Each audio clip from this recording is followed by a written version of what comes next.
Hello everyone, this is Muinuddin Bashar. Welcome to the book summary of Brief Answers to the Big Questions by Stephen Hawking. Brief Answers to the Big Questions.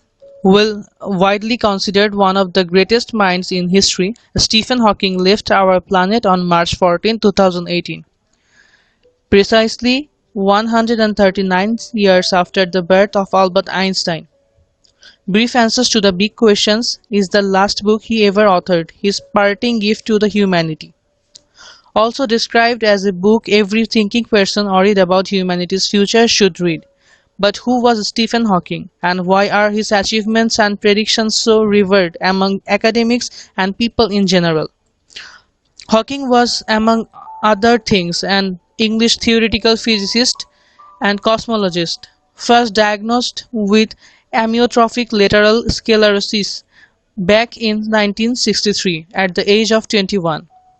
Even though doctors predicted that he would live no more than 2 years after the initial diagnosis, Hawking beat their forecasts by half a century, a period during which he developed a reputation as both an heir to Einstein and a leading public intellectual. Before we jump into the big mysteries like the existence of God, the Big Bang, black holes, Fermi's paradox, future predictions, time travel, space colonization, and technology that Hawking spent his life trying to unravel, let's see what made him so special. Some background about Stephen Hawking. Ranked number 25 in BBC's poll of the 100 greatest Britons in history, Stephen Hawking is widely considered the most important theoretical physicist of the past half a century and one of the most remarkable human beings who ever lived.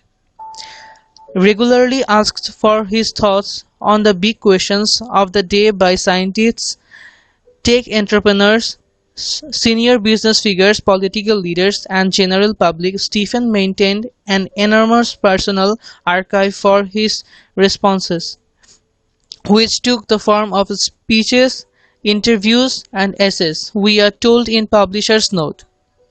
Brief Answers to the Big Questions is based on this personal archive in development at the time of his death. The book was subsequently completed in collaboration with Hawking's academic colleagues, his family, and Stephen Hawking Estate.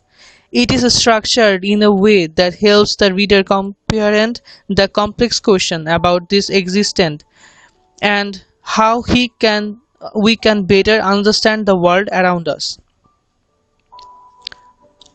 The first question: how did it all begin? Well, you know the simple answer: with the Big Bang. After Edwin Hubble discovered a century ago that the universe is expanding, the stuff of Woody Allen's nightmares, we realized that one point in time, think of 15 billion years ago, the universe was nothing more than a single dot. The primal atom, the cosmic egg. This primeval atom was extremely dense and hot. Everything came from it. And when we say everything, we do mean everything, space-time included. Of course, the fact that time and the space non-existent entities in a primeval atom. Think of it as singularity, everything and every time. It's meaningless to ask what came before the Big Bang. It's same as asking what is south of the South Pole. The Big Bang of the beginning, since before it time which exists only within our universe didn't exist. The second question: is there other intelligent life in the universe? Have you ever heard of a little something called the Fermi's paradox? If not, here's more or less how it goes. There are 200 billion stars in our galaxy alone, the Milky Way.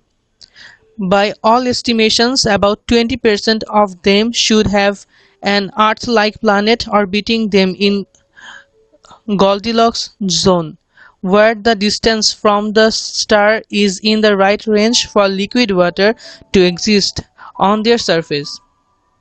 In other words, there should be at least 40 billion potential Earths just in our cosmic neighborhood.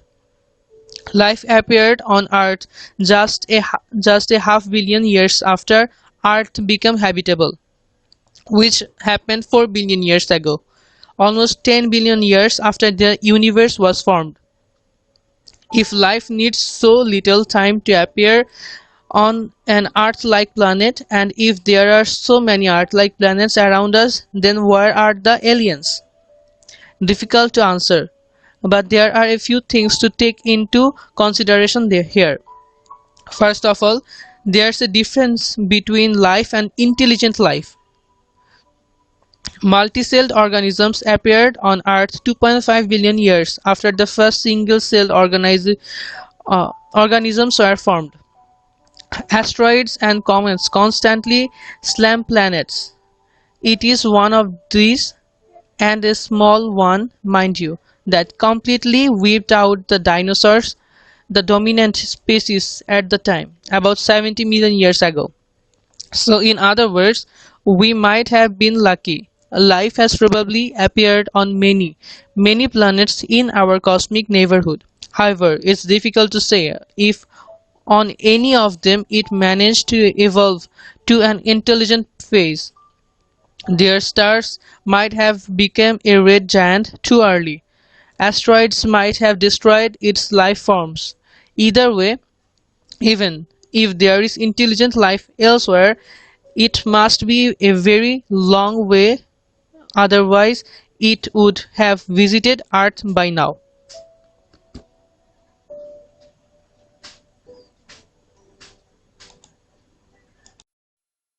The next question: can we predict the future? If at one time we knew the positions and speeds of all the particles in the universe, noted once Pierre-Simon Laplace, then we would be able to calculate their behavior at any other time in the past or future. In other words, if you know the precise speed of your car and the direction it is moving, you would be able to correctly calculate where it would be 30 minutes from now. Interestingly enough, this is the scientific view of things. There's nothing supernatural in the world, so in a way, everything should be predictable. However, there are few problems with this. The two most critical: the chaos factor and the quantana. First of all, it is highly improbable that anyone would ever know the precise position and the speed of all particles in the universe. A butterfly flapping its wing in China can cause winds in Los Angeles on a March morning, but it may cause thunderstorm on a June evening in New York. Simply put, there are just too many variables and too many factors to be taken into considerations. Calculations of this type, though theoretically convincible, are impractical. Did we say theoretically convincible? Well, after Heisenberg and quantum theory, even that part is debatable. It seems that we cannot know both the correct speed and the correct position of any small particle.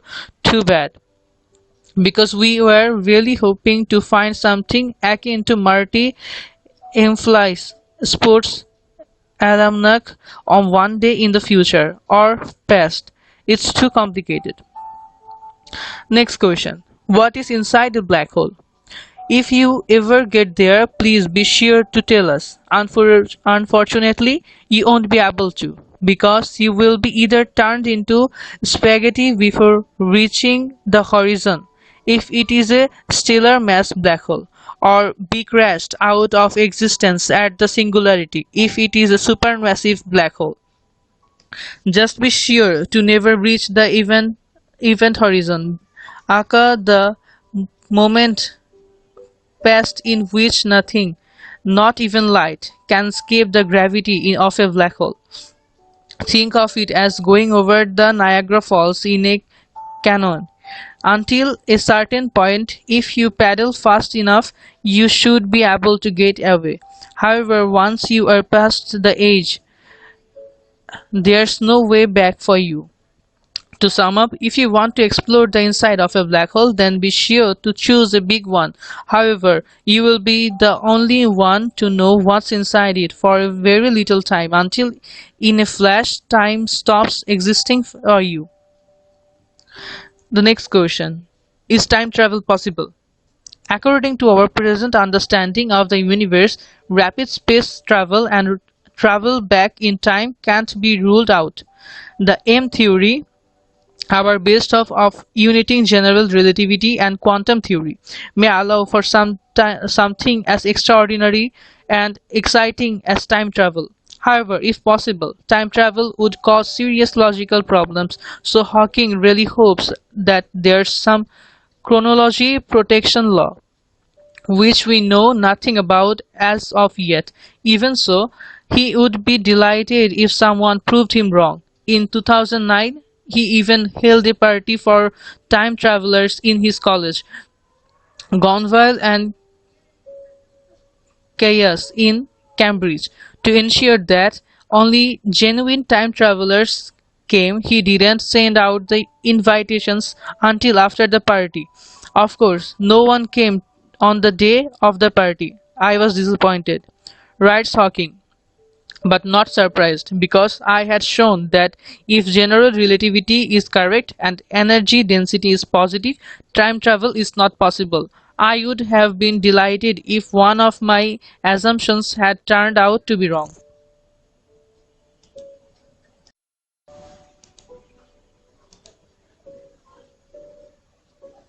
The next question. Will we survive on Earth?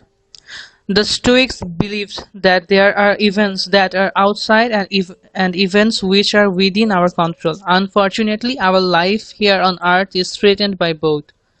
The biggest threat is one that we can do nothing about, an asteroid collision. We have no defense against it, says Hawking. The last big such collision with us was about 66 million years ago, and that is thought to have killed the dinosaurs, and it will happen again. This is not science fiction. It is guaranteed by the laws of physics and probability. However, there are also two threats we are able to and should do something about: climate change and nuclear weapons. Hawking, however, is only particularly optimistic. One way or another, I regard it as almost inevitable that either a nuclear confirmation or environmental catastrophe will cripple the earth at some point in the next 1000 years, which, as geological time goes, is the mere blink of an eye. The next question. Should we colonize space? If you read carefully Hawking's quote above, then you already know the answer. Of course, we should. Otherwise, there's a big chance that we won't survive the next catastrophe, be it environmental or nuclear. So the question is not should we colonize space, but how and when should we start taking matters seriously. Hawking's answers are now and with concrete deadlines. In his opinion, our current goals of having a moon base by 2050 and a manned Mars landing by 2070 are possible and should be the introductory chapter of a Star Trek future. Who knows? We may even be alive when the first human colony on Mars is established. The next question. Will artificial intelligence outsmart us? As far as Hawking is concerned, even less fabulous than the Star Trek scenario for our future is one of the depicted in Terminator. Namely, if humans become intelligent creatures by continually adapting to change, and if artificial intelligence means allowing computers to do the same, shouldn't this lead to an advanced AI network reaching self-awareness sometime in the future? Well, chances are it should.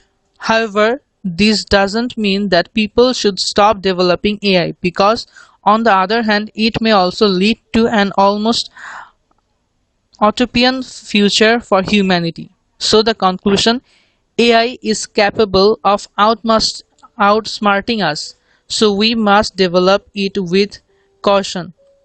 And that was the essence of an open letter signed by Hawking, Elon Musk, and a host of AI experts in 2015, in which the leaders of today warned that unless AI is developed warily, it can have a very adverse effect on the human race. The next question: how do we shape the future? When asked what world changing idea, small or big, would you like to see implemented by humanity? Hawking answers quite straightforwardly: this is easy. I would like to see the development of fusion power to give an unlimited supply of clean energy and a switch of electric cars. Nuclear fusion would become a practical power source and would provide us with an in supply of energy without pollution or global warming, reminding us that we never really know where the next great scientific discovery will come from, nor who will make it. Hawking ends his book with a cheerful and buoyant cry addressed to just about everybody. So remember to look up at the stars and not down at your feet. Try to make sense of what you see and wonder about what makes the universe exist. Final notes. To quote reviewer Zayan Gaidim, brief answers to the big questions is not a culmination of all the greatest scientists' work, and it doesn't provide any particularly new discoveries. Even so, it is still effortlessly instructive, absorbing up to the minute and where it matters. Witty, The Guardian. The best part? There's a lot of hope in Hawking's final message, and he more than deserved for us to pay attention. Thank you for your attention. See you in the next video.